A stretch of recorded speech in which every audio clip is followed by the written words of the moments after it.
하나님께서 은혜로 열어주셔서 지난 밤 꿈에 아버지 하나님, 우리가 꿈을 꾸었든 꾸지 않았든, 우리가 생각했든 생각하지 않든 간에 하나님께서는 우리에게 나타나셔서 하늘 보좌로부터, 땅으로부터, 우리가 있는 그곳에서부터 하늘 보좌까지 연결하시는 사닥다리 되시는 우리 예수님을 통하여 늘 우리를 하나님 보좌 앞으로 인도하시는 그 은혜가 항상 우리에게 계신 줄 알고 감사합니다. 아버지 하나님, 언제 어디서 무엇을 하며 어떻게 살아가든지 간에 우리 예수님 안에서 십자가 붙들고 주님 가르치시는 말씀 안에서 살아가게 도와주옵소서. 감사하며 우리 주 예수님 이름으로 기도합나이다. 아멘. 감사합니다. 오늘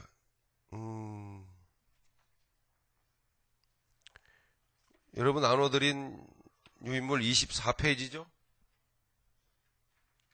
아니야, 23페이지네요. 23페이지,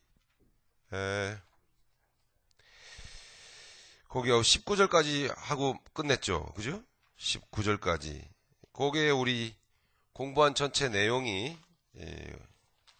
전체적인 내용이 어떤 내용인가 하니, 자, 이제 왔다 갔다 좀 하지 마시기 바랍니다. 전체적인 내용이 어떤 내용인가 하니 20페이지. 다시 한번 좀 큰 타이틀 한번 보시죠. 20페이지 보시면 에덴 동산에서의 아담과 하와의 타락, 그리고 영적인 죽음이 왔습니다. 사망. 그리고 낙원에서 에덴에서 쫓겨났습니다. 신락원. 자, 이게 하나님의 구속 사역의 본격적인 시작을 알리는 것입니다.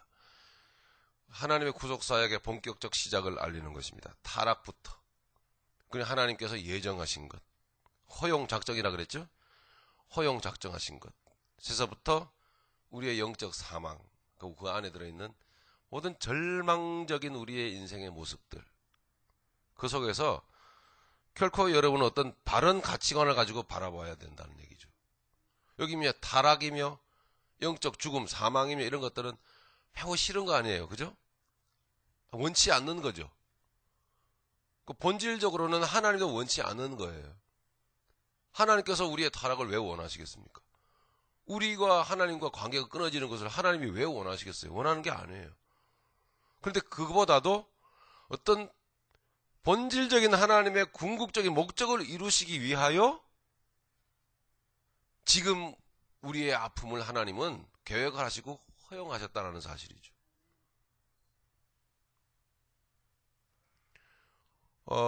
예레미야 애가하고 예레미야서에 보면은 나중에 한번 찾아보죠. 3장 33절이죠. 보면은 하나님께서는 인생으로 고생하게 하심이 본심이 아니로다. 이렇게 인생 고생한 게 뭐냐면 이스라엘 백성들이 바벨론 포로로 잡혀가고 막 하나님 백성들이 막 말할 수 없는 고생을 하는 모습들을 기록하고 있는데 하나님께서는 본심이 아니시로다. 이런다면 하나님의 생각은 우리에게 평안을 주시기 위함이다. 그렇게 말씀하시는 거거든. 그러므로 타락과 사망 가운데 우리가 그 사망 같은 죽음과 같은 우리의 인생 가운데서 지금 살아가는 우리의 모습, 우리의 지금 처한 환경, 정신적인 아픔, 고통, 이런 것들조차도 그 안에서 하나님의 작정하신 그 무엇인가 그 뜻을 바라봐야 돼요. 그래야 그게 하나님 말씀에 입각한 올바른 신앙생활을 할 수가 있는 것이죠.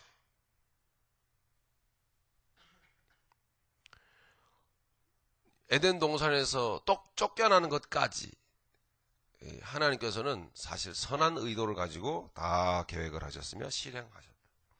그게 구속사역의 본격적인 시작이었습니다. 자, 그래서 하나님께서 마귀의 접근을, 뱀의 접근을 허용하셨고 접근했고, 그리고 차례대로 아담과 하와가 마귀에게 넘어갔어요. 타락을 했고 하나님께로부터 끊어지는 영적 사망의 쓴맛을 보게 되는 거죠. 어떻게 되죠? 하나님을 두려워할 이유가 없는데 하나님이 두려워. 그리고 불편해. 여러분 오늘날도 그러죠? 참 영적인 삶이 그냥 불편해. 내가 육적으로 살면 살수록 영적인 삶을 살아가는 사람조차도 만나기가 껄끄러워. 차라리 같이 그냥 뒤엉켜 사는 육적인 사람이 당장에는 좋아. 왜냐?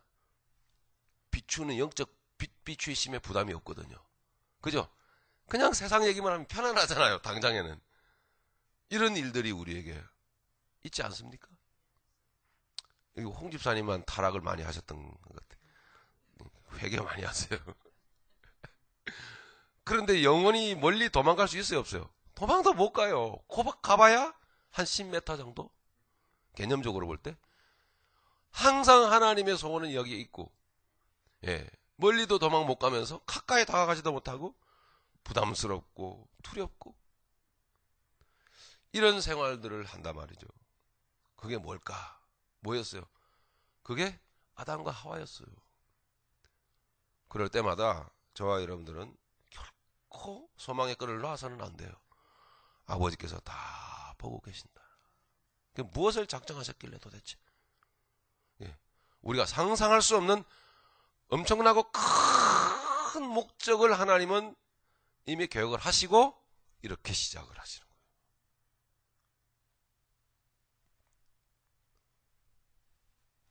자, 그런 출발이었습니다. 다시 한번 여러분, 지지난번에 또 공부했던 내용을 여러분들 아마 잊어버렸을까봐 리마인드 잠깐 여러분 시켜드리느라고 말씀을 드렸습니다. 오늘 23페이지를 보시면, 자, 같은 맥락에서 일단은 성경 본문보다는 교재 내용을 한번 들여다봐 주시죠.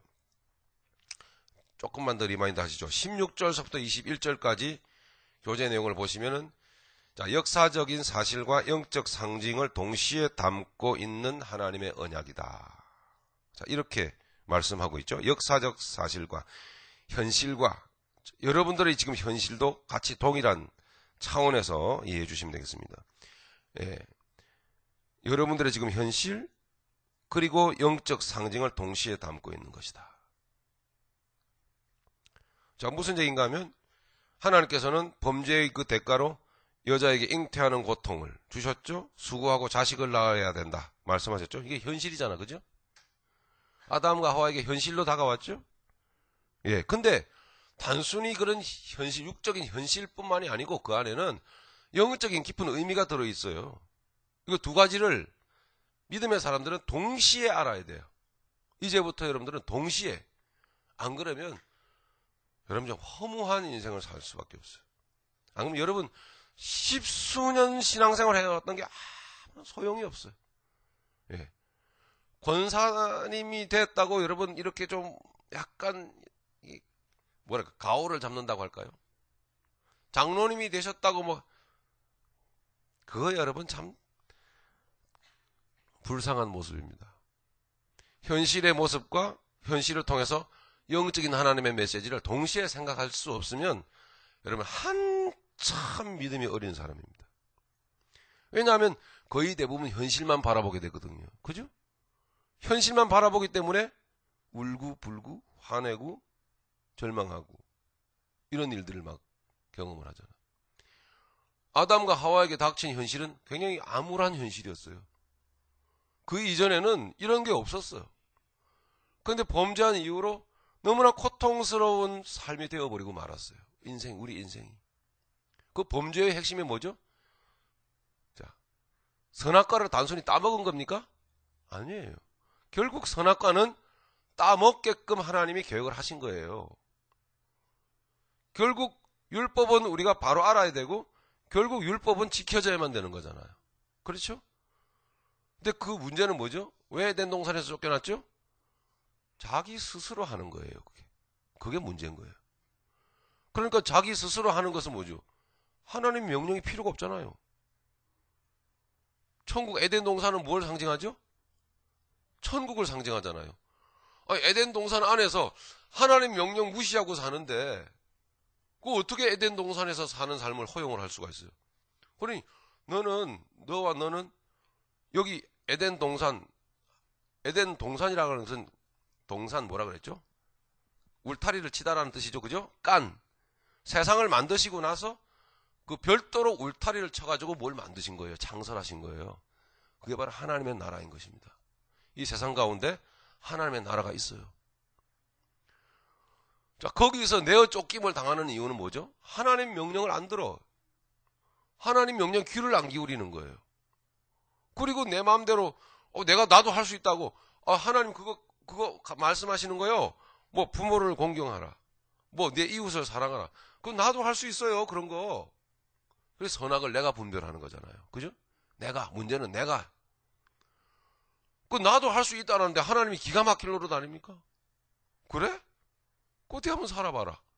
대신 내 나라에서는 안 돼. 좀 나가줘야 되겠다. 참 무서운 일입니다, 사실은. 그래서 우리가 우고지상을 하고 인상을 찌푸리고 원망 불평을 하고 고통 가운데 살아가는 것은 어디에서 살고 있다는 뜻입니까? 천국 밖에서 살고 있다는 거예요. 예수 밖에서 살고 있다는 것입니다. 지금 성경 공부가 너무 좀 예민하게 들어가는 것 같은데 용서해 주시고, 적용이 안 되면 그 무슨 성경 공부가 의미가 있겠습니까? 적용적 차원에서. 여러분 지금 슬퍼요? 소망스럽습니까? 그럼 천국이에요. 아니 여러분 현실만 바라보면은 실망할 일이 너무나 많죠.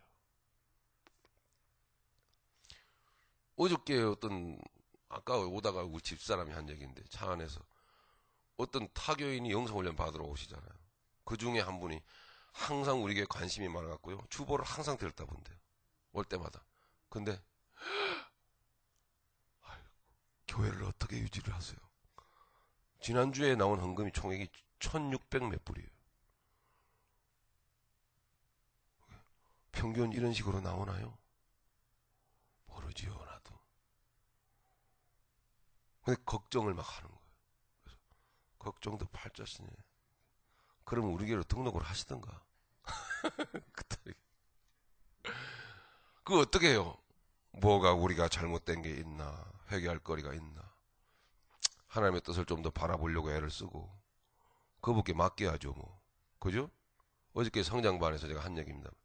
하나님은 우리를, 여러분, 자주 낭떠러지에서 밀어떨으십니다. 여러분, 신명기 30장 보시면요, 독수리 훈련 나옵니다. 내가 너희를 어떻게 인도해 왔는지 아니? 독수리가 그 둥지에서 궁뎅이를 막 흔들어 갖고 새끼들을 벼랑 끝으로 다 나가, 이 자식아. 너도 튕겨 나가라. 그리고 막 자기 둥지를 어지럽혀 가지고 새끼들을 다 떨어뜨린대요. 절벽 밑으로. 그런 식으로 너를 키워왔다. 그런 식으로 너희들을 광야를 인도해 왔다. 하나님이 이렇게 말씀하시는 거예요. 예. 맞죠? 그럼 보세요. 여러분들이 아직도 어쩌면은 너무 아주 솜사탕 같은 복음만 듣고 싶어 하는지도 몰라요. 사랑. 또 뭐요?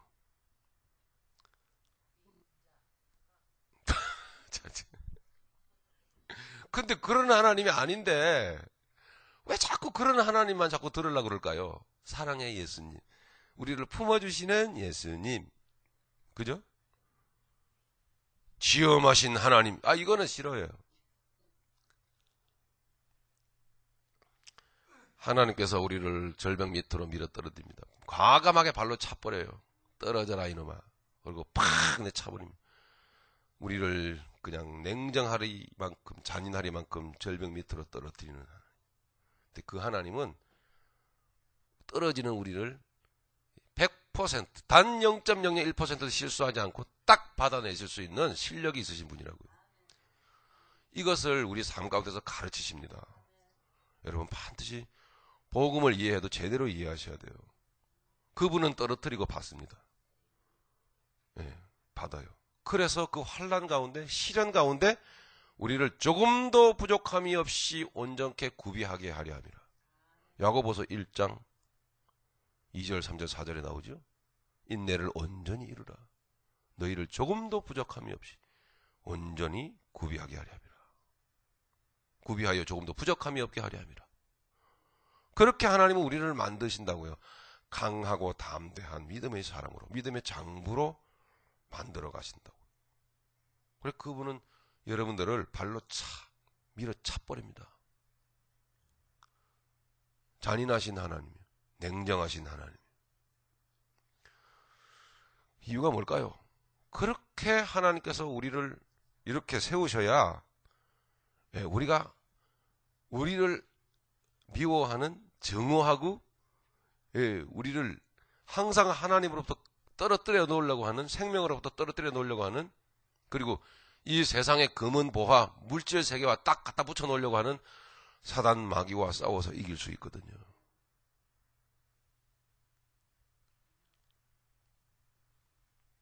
그래서 이중적 의미를 여러분 항상 기억을 하셔야 됩니다. 여러분의 역사적 현실과 그 안에는 영적 의미가 들어있다는 거예요. 반드시. 그래서 잉태하는 고통, 수고하며 자식을 낳을 것, 자식을 키울 것, 아내와 남편은 서로 으르렁거리고 싸울 것. 그죠? 다 여러분 신약 성경에서도 예수님께서 말씀하시죠? 내가 너희를 절대 화평을 주러 온 것이 아니다. 그 여러분 들어온 말씀하고 틀리잖아요.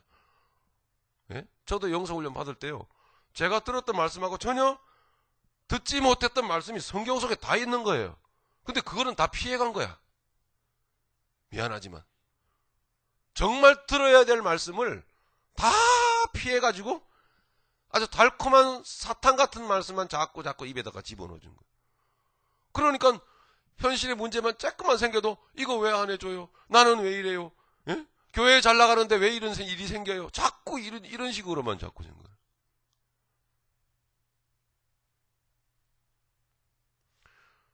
좀 싫은 소리를 해도 이제는 그냥 하나님께서 여러분에게 싫은 소리를 하실 수 있잖아요. 그죠? 책망하실 수 있잖아요. 히브리서에 보는 대로 징계하실 수 있잖아요. 아닙니까? 그게 없으면 사생자라 그랬는데요. 정말 배부른 사생자가 되고 싶으세요? 입에 달콤한 사탕 쪽쪽 빨면서? 정말 그러기를 원하십니까? 자, 이와 같은 이야기 끝에, 참 복음 끝에, 그래도 나는 달콤한 게 좋다 그러면 가라 이거예요. 근데 이 말을 자꾸 마지막만 자꾸 얘기해요. 목사가 교회 성도 가라 그랬다고. 그럼 이제 저보고 어떡하라는 거예요? 이 참 복음 끝에 그래도 이게 싫거든. 계속 이런 얘기만 나오는데 여기 왜 계시냐고 가시라고 한 얘기예요. 맞죠? 참 복음 가운데 여러분들을 새끼 독수리가 어른 독수리가 되게끔 하나님 그렇게 하신다고요. 어떻게 새끼 독수리가 오리하고 같이 섞여서 살 수가 있겠습니까? 생명이 있으면 자라는 법인데 오리들 무리해서 뒤뚱거리면서 살 수가 없는 거거든요. 독수리는 떠나야 돼요. 오리의 울타리에서 떠나야 되는 거지. 오리 새끼가 아니잖아요. 우리는 그래서 미움을 받잖아요. 독수리는요. 미운 오리 새끼 그래서 나온 얘기라고요. 오리가 아니에요. 독수리지.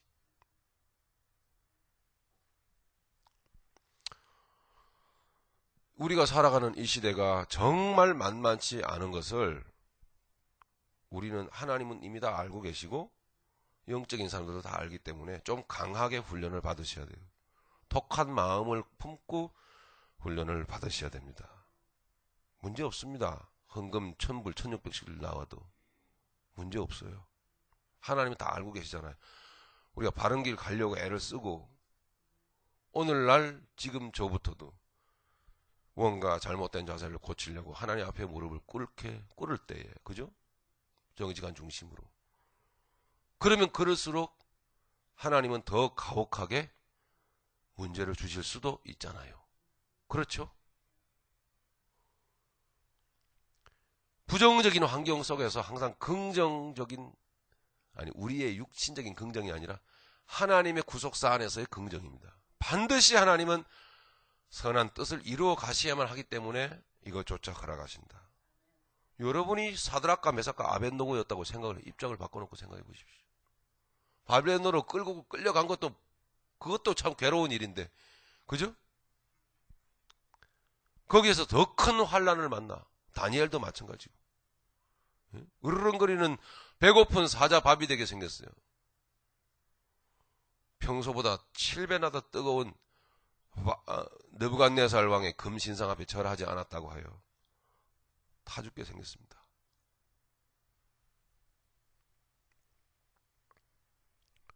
그런 엄청난 고난임의 실현 아닙니까? 믿음을 지킨 결과가 다 그런 것입니까? 주님만을 바라봤던 결과가 그런 건가요? 그렇잖아요.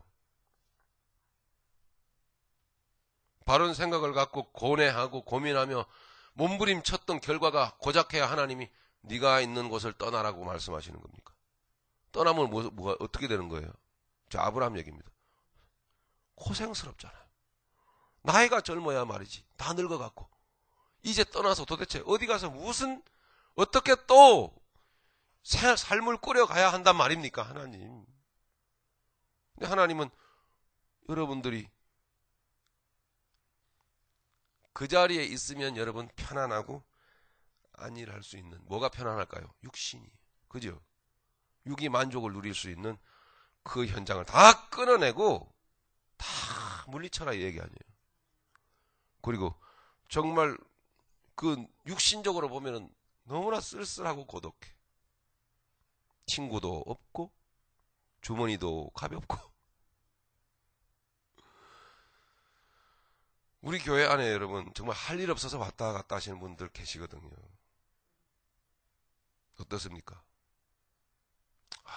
나는 정말 할 일도 없구나. 불러주는 데도 없고 하루하루가 정말 지옥과 같다.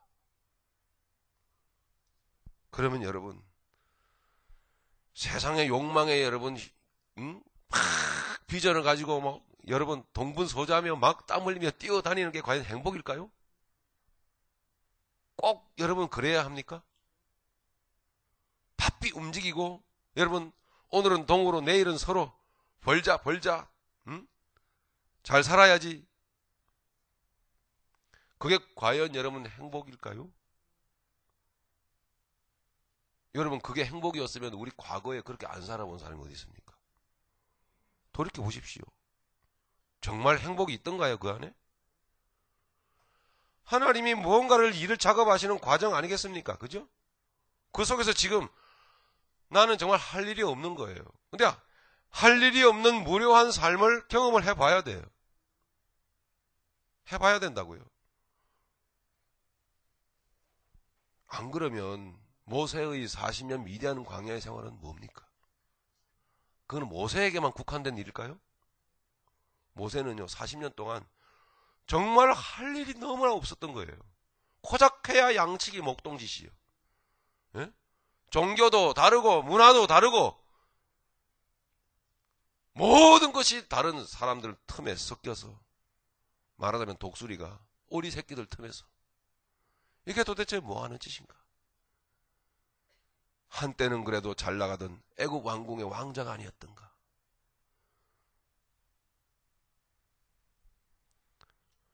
일순간에 인생은 돌이켜 바뀌어져가지고 졸지에 도망을 가가지고 미디안 광야에서 방랑자가 돼버렸어. 그것도 하루 이틀이 아니라 조금 있으면 다시 뭔가가 있겠지.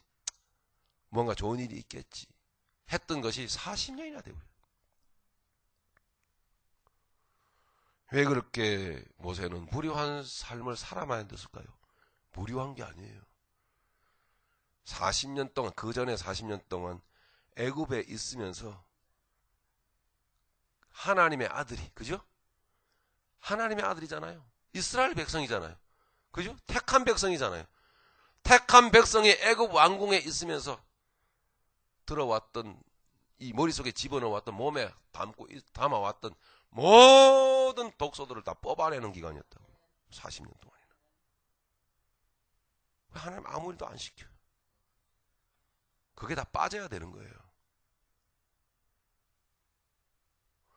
당장에 나가서 잡이라도 잡고 여러분 먹고 살고 싶으시죠? 하나님이 잡을 안 주시면 여러분 죽을 것 같죠? 그건 우리의 생각이잖아요. 그죠? 논리와 상식을 여러분 갖다 대 보십시오. 잡이 없고 주머니에 돈이 없고 그러면 내가 살 집도 없고 나는 홈리스 되는 거예요. 이게 우리의 상식이잖아요. 근데 하나님이 우리의 그 상식을 깨기 위해서 그런 현장을 허락하실 수도 있습니다. 주머니에 돈 있는 거, 통장에 돈 있는 거 붙들고 달달달달달달 떨고 계신 분 계십니까? 아직 고생 시작도 안 했어요. 하나님을 몰라도 너무너무 모른단 말이에요. 처음에 말씀드린 바와 같이 하나님은 벼랑 끝에 세워놓고 인정사정 없이 조금도 감정이 흔들림도 없이 뻥 차버려요. 떨어져라 이놈아. 여기요 빈방 생겼어요. 빈방 생겼다니까요. 줄 서세요. 아무 일 안 해도 허구한 날 여기에 화요일, 아니야 월요일부터 월요일, 화요일, 수요일, 목요일은 조금 쉬어야 돼. 목요일도 있지 참. 목요일 월화수목금이 계속이네. 월화수목금 주일까지. 여러분 돈 안 벌어도 얼마든지 여러분 먹고 살 수 있는 현장이 딱 마련되어 있어요. 방 있어요. 여러분들이 마음만 비운다면. 우리가요 그래도 좀 갖추고 살아야지 뭐. 에? 제가 좀 농담적으로 하는 말, 좀 뭐 갖춰야지 뭐. 그게 뭔지 아십니까? 다 육에 속한 것들이잖아요. 여러분 마음 내키면 기도하고 찬양할 수 있는 현장이 펼쳐져 있어요. 저와 여러분들의 영이 살 수 있는 현장은 하나님이 다 만들어 놓고 계세요. 그럼 여러분 복음 안에서 제대로 깨달아. 내 영이 살아야지. 내 영이 살아야 되는 거야. 그게 복음 아닐까요? 그죠? 그래도 일말 남은 한 가닥 품위 유지, 이것까지 하나님은 얄짤없어요. 다 뽑아내실 수 있거든요. 또 그래야만 하는 것이고. 근데 그걸 붙들고 있다고요.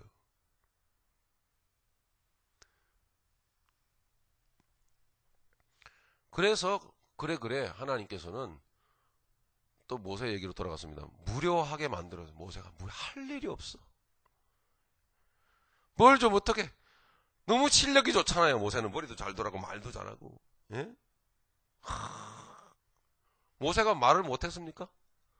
모세가 출애굽기에 보면은 하나님 앞에서 하나님께서 부르실 때 내가 너를 이스라엘 백성에게로 보내노라.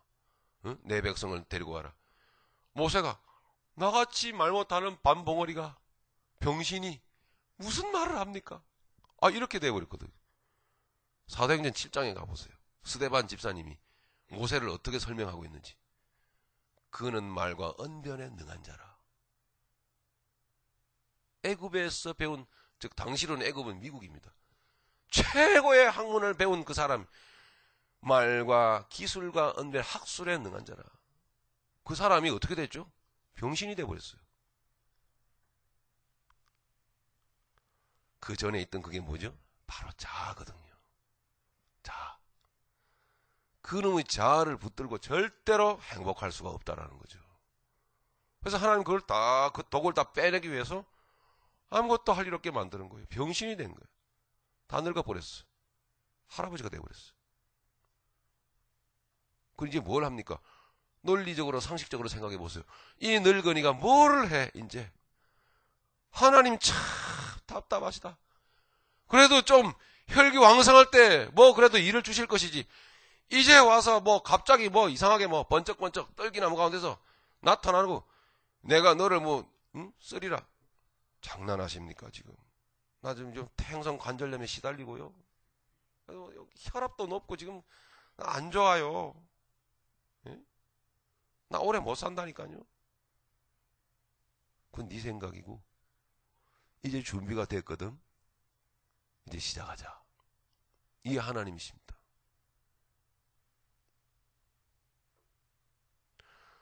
그러니까 현실과 영적인 하나님의 뜻을 동시에 여러분 이제는 좀 생각하셔야 돼요. 삶 가운데. 아시겠죠? 그게 여러분 성경 공부하는 지금 내용이라고요. 지금. 네. 잉태하는 고통, 자, 이제 영적인 문제로, 영적인 하나님의 의도로 들어가면 무엇입니까? 잉태하는 고통이 뭐예요? 현실적으로는, 자식을 낳고, 자식을 키우고 살아가는 삶의 고통이 있어요. 그리스도인에게, 우리에게. 근데 그 속에서 하나님은 우리에게 무슨 일을 하시려고 하는 거죠? 뭐를 잉태하죠? 예수님이잖아요. 그죠? 예수님을 잉태하고 예수님을 낳는 인생이 되게끔 하나님 만들어 가신다고요. 그러니까 고생해야 되는 거예요. 그래서 이런 영적 의미를 붙들고 나아갈 때 그 고생은 고생이 아니라 뭐죠? 뭐라고 해요? 고난이라고 말할 수 있는 거란 말이에요. 주님의 고난. 주님의 고난을 맛보게 하시는. 그 가운데서 여러분, 영은 맑아져요. 예. 깨닫는 뭐랄까요. 깨닫는 그 수준이 예리해지고, 영적으로 날카로워지는 거예요. 섬세해지고,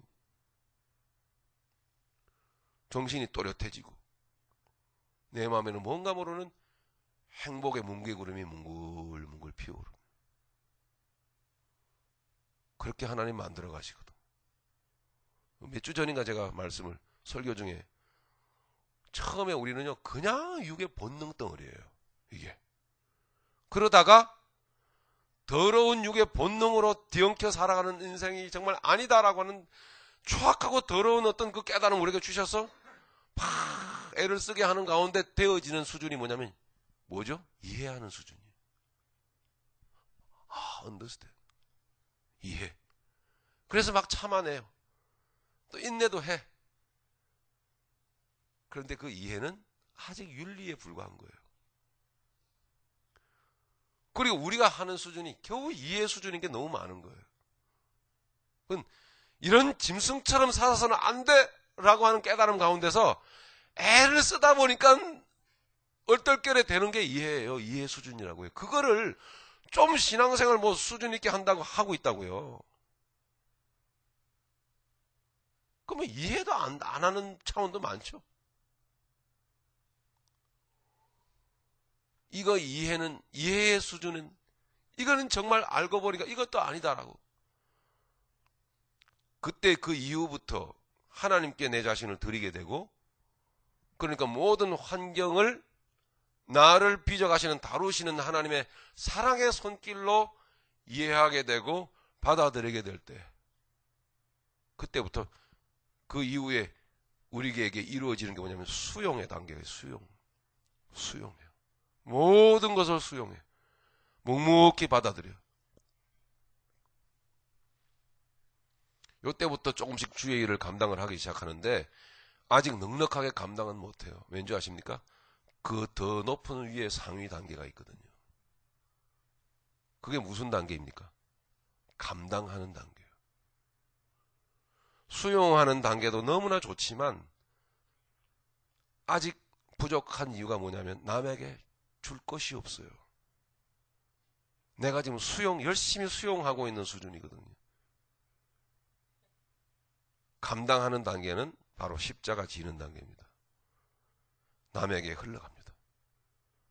다른 사람. 이게 감당하는 단계예요. 여러분 어느 정도 수준인 것 같아요? 저도 헷갈릴 때가 많아요. 이게 본능하고 이해 수준에서 왔다리 갔다리 할 때가 많은 것 같아요. 그러면 이렇게 머리가 삐죽삐죽 쓰면서 여러분 중에 여러분 예리한 분들 있잖아요. 그런 분들이 싫어져요. 나를 쳐다보는 것 같아서. 우리 지금 새벽교회가 너무 피곤한 교회예요. 좀 무덤덤한 교회로 좀 가고 싶어요. 교인들이 대충 이렇게 눈 감고 있는 교회. 그래야 제가 본능하고 이해 수준에서 왔다리 갔다리 해도 못 알아챌 거 아닙니까? 근데 이렇게 보는 분들이 있거든요. 그래가지고 늘 뒷꼭지가 근질거리고 바늘방석이에요. 내가 왜 아니지? 아니 내가 아니라 정말 꽉 틀어줘야 되는데 왜 이렇게 저 영혼들이 자라도록 놔둬버렸을까 하는 후회와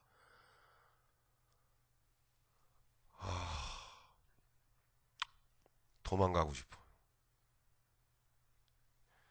하여튼 저 안 나타나면 도망간 줄 아세요.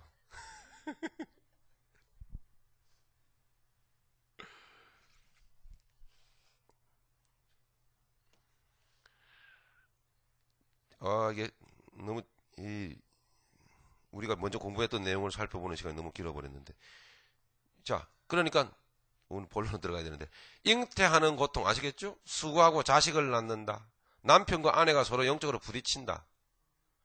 아니, 현실적으로 부딪힌다. 그건 영적 부딪힘입니다. 아시겠죠? 의미를. 너무나 놀라운 하나님의 작업을 하고 계신 거예요. 예. 오늘 그 사진을 찍어놨어야 되는데, 오늘 사랑하는 두 사람이요, 이렇게 허구하면서 찬양을 부르는데 막 찔끔 눈물이 나오더라고요. 예? 그렇게 세상에서 아름다운 모습은 처음 봤어요. 너무나 아름다웠어요. 독한 마음을 품고 이 믿음의 길을 제대로 하면 가보리라. 뭔가 각오가 있었던 거 아니겠습니까? 감격스럽습니다. 가다가 또 자빠지는 한이 있더라도, 예, 또 각오를 또 다지고 할 수 있는 일은, 할 수 있는 것은 왜 그렇습니까? 이게 하나님의 그 안에, 내 하나님은 나를 벼랑 끝에서 쳐발라도 나는 이제 땅바닥에 떨어져서 깨져서 죽게끔 안 하시고 나를 받쳐 올린다. 하나님은 나를 받아 올리실 수 있는 실력이 있으신 분이다. 그건 알기 때문이죠. 그죠? 그 믿음 없으면 저쪽으로 가시라고요. 저 올림픽에서 웨스트 쪽으로 쭉 가면 있어요. 그죠?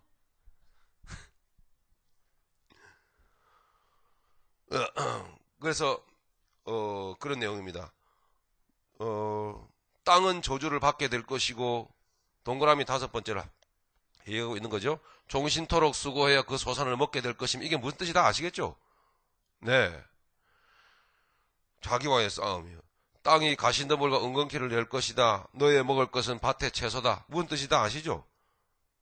수고하는 인생 속에 드리워져 있는 창조주 하나님의 섭리예요. 육신적인 수고만 하면 안 되는 거죠. 땀 흘리세요. 직장 나가세요. 직장 상사 눈치를 보세요. 야단 맞으세요. 기꺼이 그 안에서 요셉처럼 무릎 꿇어 섬기세요. 성실하셔야 돼요.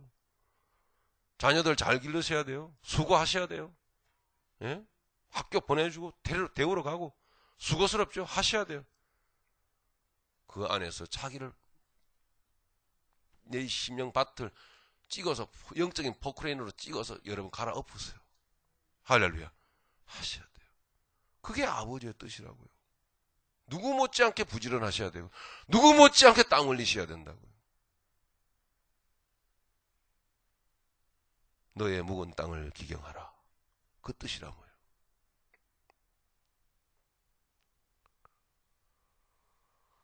어, 20절입니다.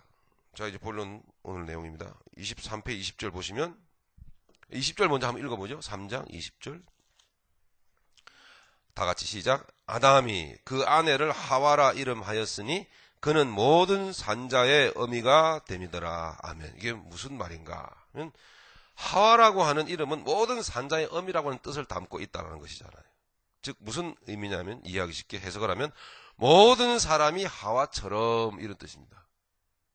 모든 사람들이 하와처럼, 입장이 하와의 입장이다, 그런 뜻입니다. 즉 인류의 시조를 밝힘과 아울러, 그죠? 하와의 모습을 통하여 시련과 역경 속에서 끝없이 자기와 싸워가야 할 인류, 좀 범위를 좁히면 성도의 모습을 보여주고 있는 것입니다. 지금까지 말씀드렸던 이러한 내용으로 여러분 살으셔야 진짜 기독교인이에요. 진짜 기독교인. 말씀드린 대로 하나님이 진짜 핵심은 다 피해가면서, 싹싹싹 피해가면서, 여러분 폭신한 스펀지 같은 말씀만 좋아했고 내 소원만 들어주는 하나님으로 여러분 들어왔으면 그건 거짓 복음이다라는 얘기예요. 하나님은 그렇게 하지 않아요, 절대로.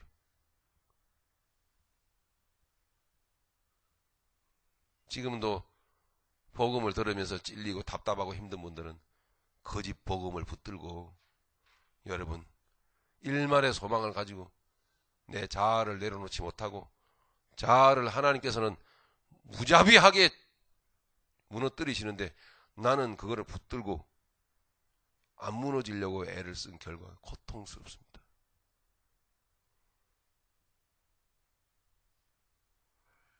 고통 가운데로, 문제 가운데로, 고통 가운데로 팍 들어가 버려야 거기가 제일 안전하다니까요. 무슨 뜻인지 이해하시겠습니까? 우리가 환경을 보고요, 와, 무섭다, 힘들다, 괴롭다. 이거는 뭐가 느끼는 거예요? 내 영이 느끼는 겁니까? 내 혼이 느끼는 겁니까? 육이 느끼는 거. 육이 느끼는 거잖아요, 여러분. 혼이 느끼는 거라고요, 그건요. 예. 고통의 현실 가운데 들어가 버리라는 얘기는 뭐예요? 그거를 긍정적으로 받아들이라는 거예요. 좋은 계획이 있는 거야, 이게. 그죠? 영적으로 여러분 의미상 딱이 한 대를 맞았다. 응? 모진 욕을 먹었다. 그 무슨 얘기예요? 내 영혼에는 좋은 일인 거예요. 한 대 발리면 다른 한쪽도 돌려대라고 하신 말씀이, 그 말씀 하신 분이 예수님이신데. 여러분, 어쩌면은 저와 여러분들이 아직도 짝이 한쪽 맞으면은 이쪽 맞아도 돌려대는 게 아니라 두 대 때리려고 달라들잖아. 그죠? 예. 이게 막 속이 상해가지고 내가 당한 거 생각하면은 부글부글, 아유, 원통해, 내가, 뭘 내가 잘못했다고. 막 이러잖아요. 그럼 예수님의 그 말씀은 어디로 가는 거예요? 하나님의 명령이 무색하잖아요. 성경 봐야 돼요, 그래서요. 하나님의 명령이 무색해. 그게 에덴 동산에서 쫓겨난 상태라니까요. 예.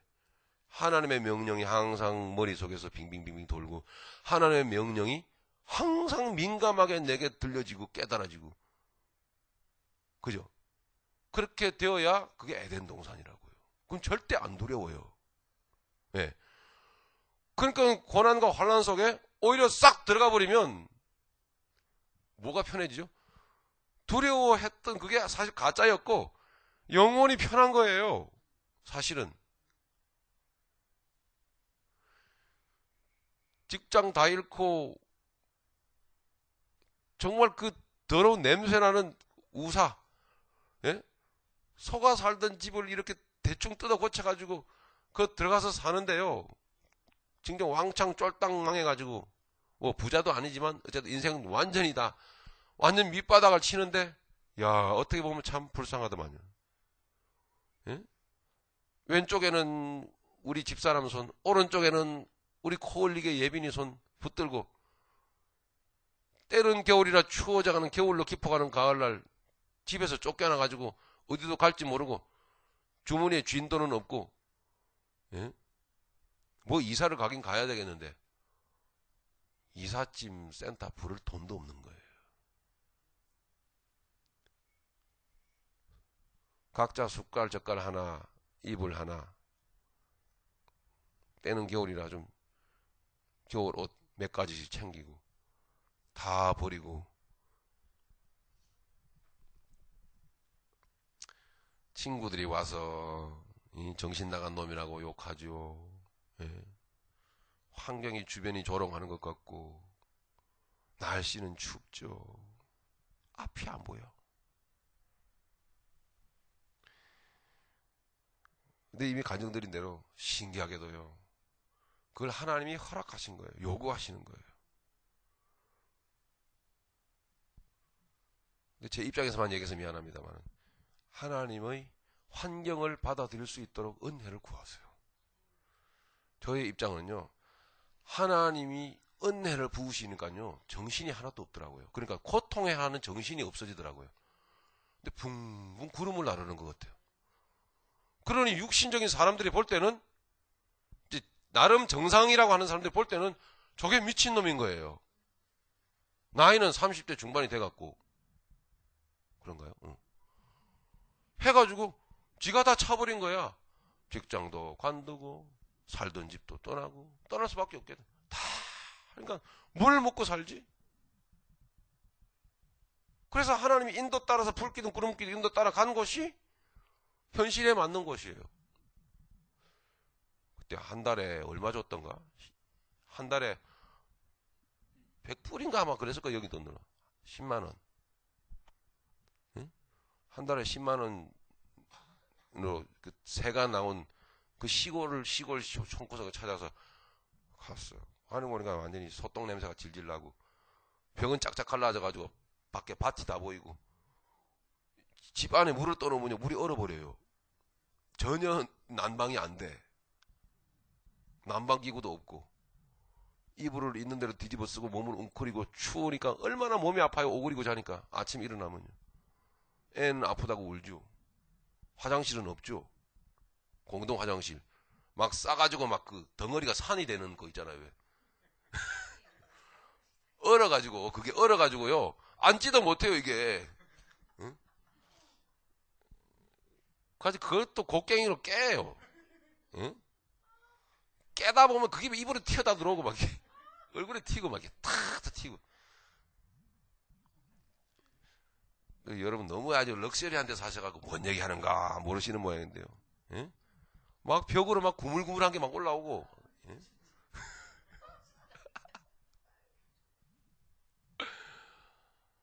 신기합니다. 하나님의 은혜가 임하니까요. 정신이 없어요. 그런 거에 이렇게 이렇게 이끌려 들어, 그런 거에 신경을 쓸 정신을 하나님이 싹 막아버려요. 꼭 무슨 게 포자기로 딱 쏴버린 것 같아요. 그리고 붕붕 구름을 떠다니는 것 같아. 그래서 제가 한 일이 뭔지 아십니까? 그게 그 뒷산이 산인데, 그게 하여튼 무슨 왕산이에요. 거기 산 기슭을 이렇게 산책하면서 말이죠. 산을 산책을 하고 아침 9시, 10시, 11시 되고 젊은 놈이 직장을 안 나가고 그래서 산기슭을 산책하면서 나뭇가지 사이로 비쳐오는 아침 햇살을 바라보고 노래하고, 예? 찬양하고. 이건 맛이 간 거 아니고 뭐겠어요. 근데 왜 그렇게 좋았는지 몰라. 그렇게 좋았어요. 어쨌든 제가 여기 서 있잖아요. 제가 죽었나요? 거지 됐어요? 빌어먹었나요? 없어요. 어쩌다가 이게 자꾸 간증이 돼버렸는데, 집 주인집이 불교 신자요. 어느 날 우리 교회 갔다가 딱 와보니까요. 우리 세식교 딱 와보니까 우리 집 이렇게 그 문도 요만해요. 고개 수그려 들어가는데 문 옆에다가 딱 뭔가를 달아놓은 거예요. 자세히 보니까 성구예요, 성구. 기억이 안 나는데. 하여튼 굉장히 막 감동적인 성구. 하나님 말씀이 딱 걸려있는 거예요. 그래서 누가 이런 걸 벽에다가 못질을 해놨나. 아주 참 이상해가지고. 그래서 주인집 할아버지한테 물어봤죠. 이게 뭐예요? 이 자네 예수 믿는 사람 같아서 네 가다가 보니까 길바닥에 굴러다니는 거 이게 뭔가 하고 봤더니 꼭 성경 말씀 같아갖고 자세히 보니까 닦아가지고 내가 그냥 걸어놓은 거야. 못질해가지고. 불교인이. 와, 얼마나 울었는지 모릅니다. 얼마나 울었는지. 그러니까 그때 제 영혼이 참 그래 맑고 순수해갖고요. 그게 바로 아버지께서 내게 용기를 주시는 거예요. 내가 네 가까이 있는 거 알겠지? 뭐가 행복인 줄 알아? 이게 바로 행복이야. 눈물을 줄줄 흘리고. 젊은 양반, 너무 사는 게 힘든가 보지. 그래서 용기를 내야지. 그게 아닌데. 너무 은혜에 감격해가지고 우는데, 젊은 사람들 오직겠으면 이런 총구석에 와가지고 사나 불쌍해가지고 이제, 예? 안쓰러워갖고 그런 거예요. 야, 그런 사람 손길을 통해서 하나님이 가까이 계시다는 것을 자꾸 가르쳐줘.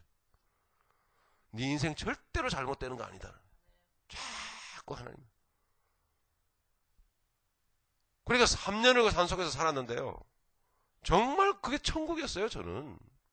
누가 비난하고, 누가 욕을 하고, 누가 비웃어도 나는 주님의 은혜의 구름을 타고 살았어.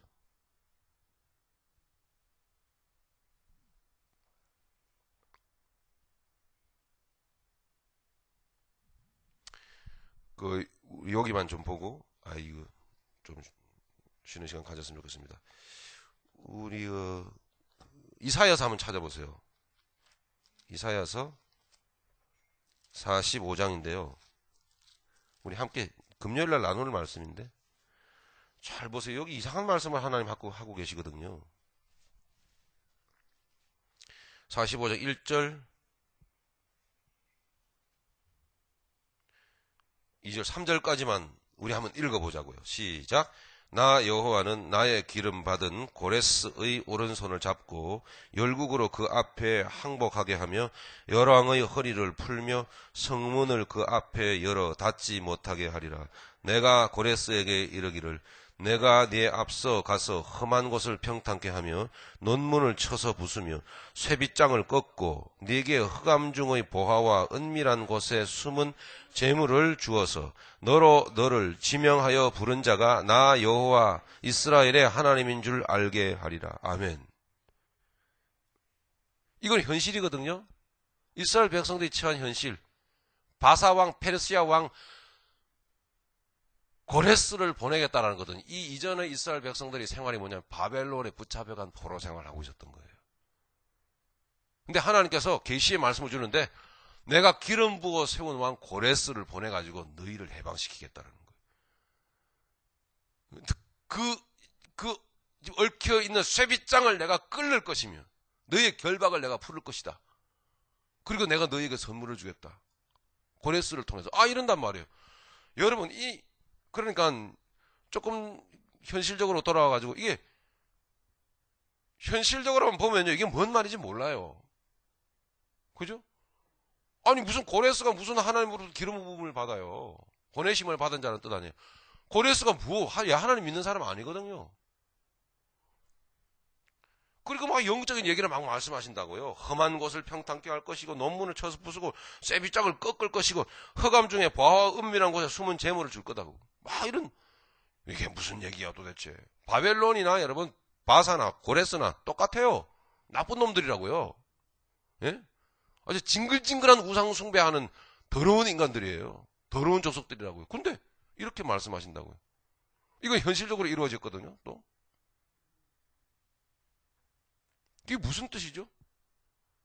우리는 말씀을 보면서 또 현실 가운데서 또 그 안에 들어있는 하나님의 뜻을 바라보아야만 이제 진짜 신앙생활을 하는 사람이다라고 말할 수 있다는 거예요.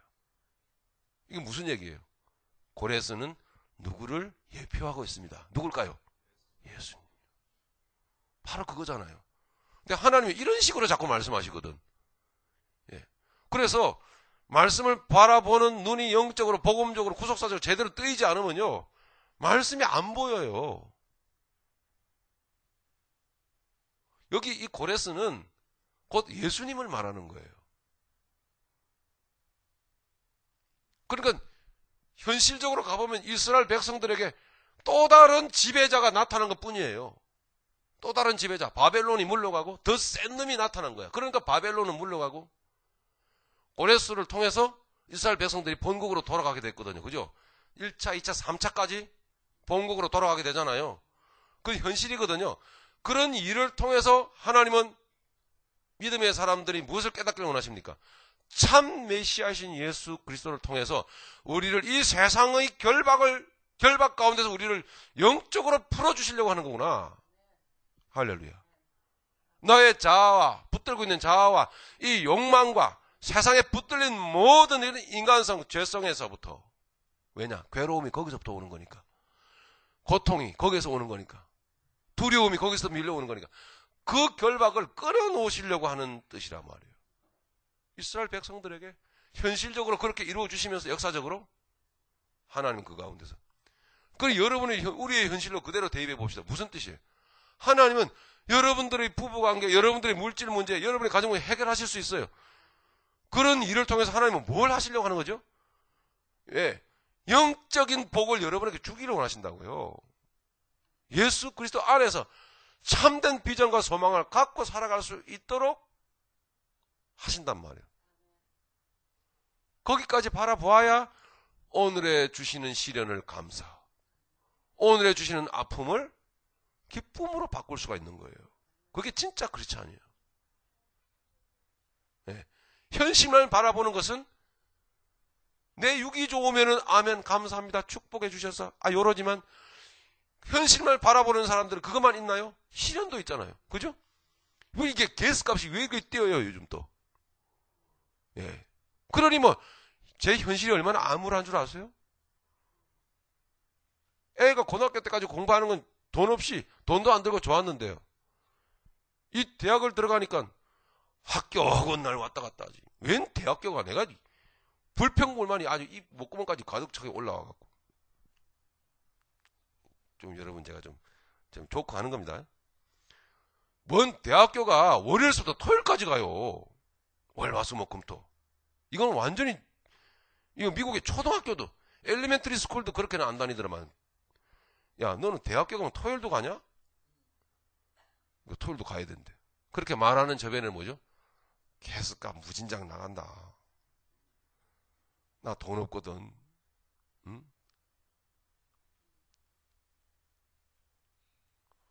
그 차가 우리 진경주 권사님 차인데요.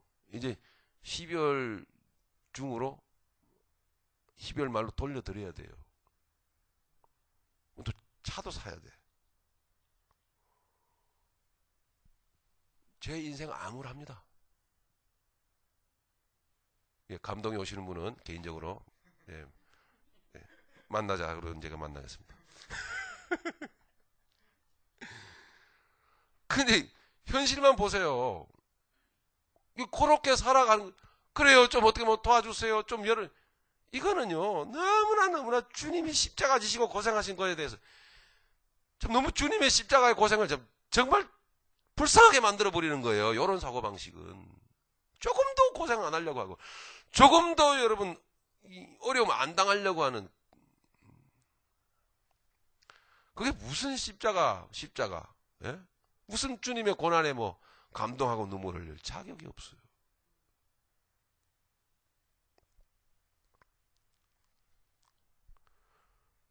이해하시겠죠? 이렇게 하나님은 우리 이사야 45장 읽은 대로 이런 식으로 자꾸 말씀을 하시니까요. 이게 도대체 뭔 말인지 알 수가 없는 거예요. 현실과 동시에 하나님은 영적인 문제를 메시지를 공급하십니다. 아시겠죠? 예, 그것은 반드시 어떻게 해요?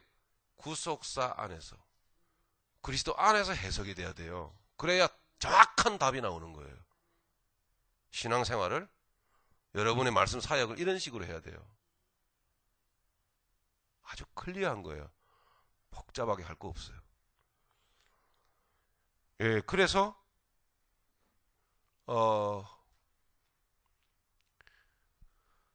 다시 보시면 하와 그 이름의 의미는 모든 산자의 의미인데 인류의 시조를 밝힘과 아울러 하와의 모습을 통하여 시련과 역경 속에서 끝없이 자기와 싸워가야 될 성도의 모습을 보여주는 것입니다. 수고하세요. 땀 흘리세요. 주세요 하고 여러분 하지 마시고 그냥 현실을 여러분 그냥 수용할 수 있도록 해보세요.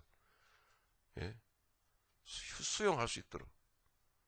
하나님이 다 하게끔 또 하세요. 반드시 하신다니까요. 그냥 수용하세요. 그냥 너 저 길가에 나가서 살아라 그러면 나가서 사세요.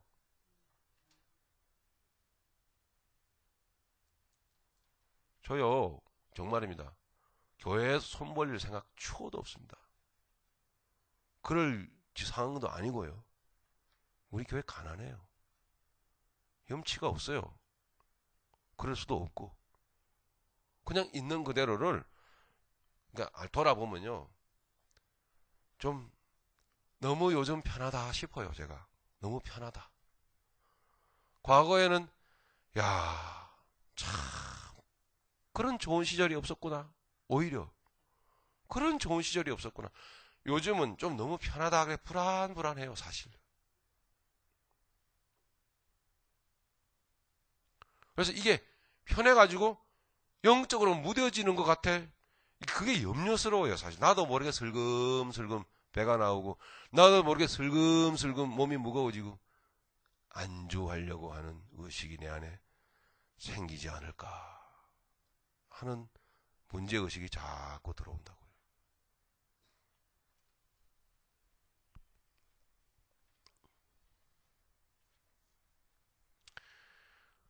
좀 더 보시죠. 하와, 즉 살다라는 의미를 가진 하와라는 이름은 하야에서 유래했어요. 하야에서 유래된 말이 하와입니다. 즉 생명이라는 뜻을 지니고 있는 하와라는 이름을 그 남편 아담이 지어줬어요. 아시겠죠? 아담이 지어줬다. 네, 바로 우리란 말이에요. 70인역에서는 하와라는 그 말 대신에 조해라는 말을 바로 직설적으로 썼어요. 생명 이런 거예요. 그러니까 하나님이 아담이 아내 이름을 지어줬는데 생명, 조해 이렇게 지어줬다라는 거예요.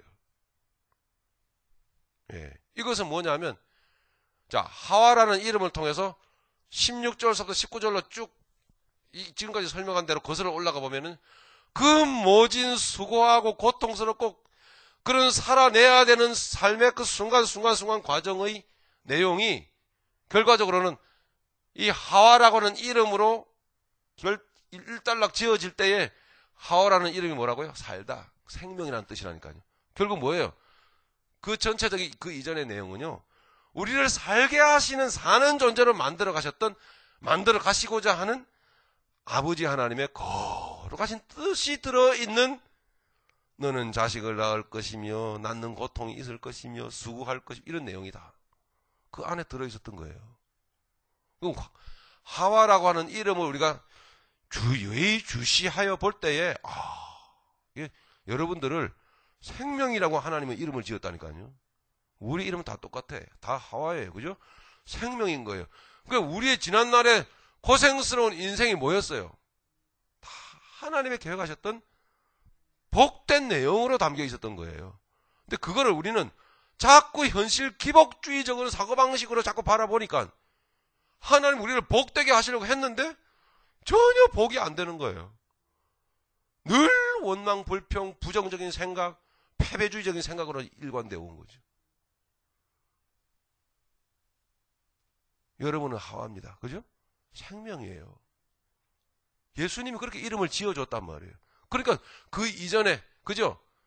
얼핏 볼 때 문자적으로 안 좋아 보이는 그런 내용들은 그게 아닌 거예요, 사실은요. 확실히 성경 연구를 잘 하셔야 돼요, 제대로. 이해 가시죠? 그렇게 성경은 시작된 겁니다. 그러니까 성경 전체적으로 볼 때도 예레미야서 보시죠. 예레미야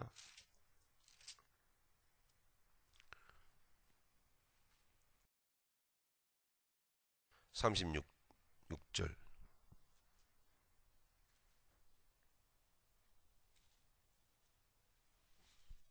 3장 33절로 36절 같이 읽습니다. 시작. 주께서 1147페이지 하셨죠? 시작. 주께서 예레미야 애가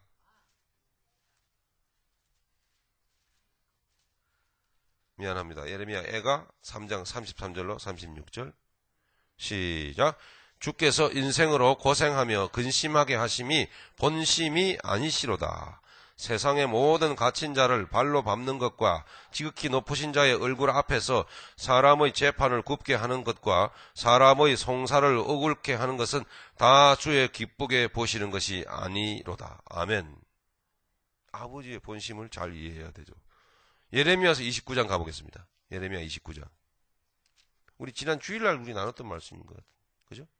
29장 11절로 14절.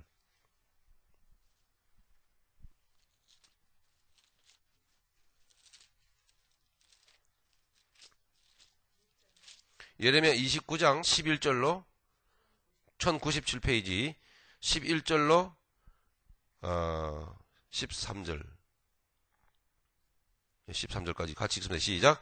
나 여호와가 말하노라. 너희를 향한 나의 생각은 내가 아나니 재앙이 아니라 곧 평안이요 너희 장래에 소망을 주려 하는 생각이라.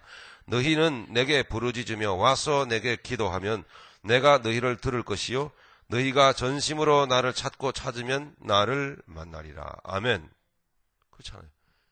성경 전체에 나오는 징계며 시련이며 또는 뭐 재앙이며 뭐 이런 불의의 등등의 하나님이 보내시는 그런 것들이 다 뭐예요? 본심이 아닌 거예요, 그게. 아시겠습니까? 그건 성경을 신앙생활 해도 성경을 봐도 좀 제대로 복음적으로 이해를 잘 해야죠. 절대 본심이 아닌 거예요. 하나님이 예수님을 치셨잖아요. 그건 뭐예요? 영광되게 하시는 것이에요. 좀 영성 훈련적으로 말씀드려 볼까요? 우리는 침을 받아야 돼요.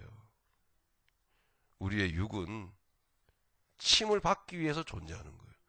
이게 무너지고 깨어지는 만큼 영은 살아납니다. 이걸 붙드는 만큼 영은 흐려지게 되어 있어요. 그 원리가 그래요.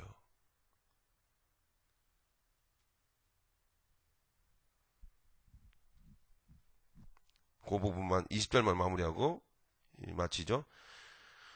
자, 어디냐면, 네, 그렇죠. 자, 이것은 20절 밑에서 한 네 번째 줄에 16절, 19절의 내용 가운데 흐르는 인류의 삶 가운데 흐르는 암울한 그림자를 벗겨내면서 실상은 중요합니다. 실상은 하나님께서 그 불행 속에 영원한 소망을 심어 놓으셨음을 암시하고 있다. 하와라고 하는 그 이름이 가진 의미를 잘 이해하셔야 됩니다. 하나님은 여러분들을, 고생하는 여러분들의 이름을 생명이라고 지었어요. 생명. 네. 많이 두드려 맞는 만큼 여러분은 더 생명이 됩니다. 고난 많이 당했어요. 다만 고난의 가치를 알아야 되는 거죠. 가치를. 20절의 이 대목이 19절에서 16절의 본심, 즉 우리가 살펴보았죠? 거기 잘못됐네요. 예레미야가 아니고 예레미야 애가 30장 33절. 그리고 29장은 예레미야고요. 본심이 무엇인지를 열어주고 있으며 이어서 21절의 하나님의 행동을 통하여 하나님의 계획이 확고함을 의지적으로 보여주고 있다. 21절의 행동.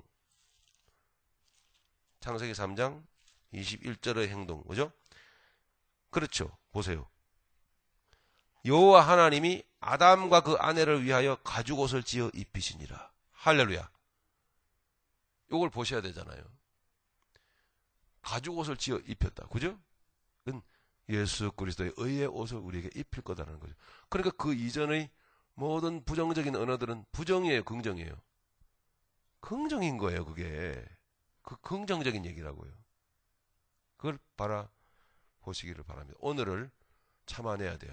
오늘을 여러분 인내해야 돼요. 오늘의 모든 환경을 여러분 긍정적으로 받아들여야 됩니다. 예. 제가 뭔가 잘못했다면, 우리가 뭔가 잘못했다면 하나님 우리를 치셔야 되는 거예요. 치셔야 돼요. 미안하지만, 그건 자랑거리가 아니지만 그냥 하셔야 될 일을 하시는 겁니다. 제가 어떤 위치로 내려가더라도, 어떠한 제가 형편에 제가 내려가더라도 그건 제가 받아들여야 될 상황이에요. 영적으로 절대로 절망해서는 안 됩니다. 필요하기에 하나님은 하시는 겁니다. 맞습니까? 예. 그러니까 구속사 안에서 들어있는 하나님의 본심을 늘 붙들고 여러분 살아내시기를 간절히 바랍니다. 예. 잠깐 쉬시겠습니다.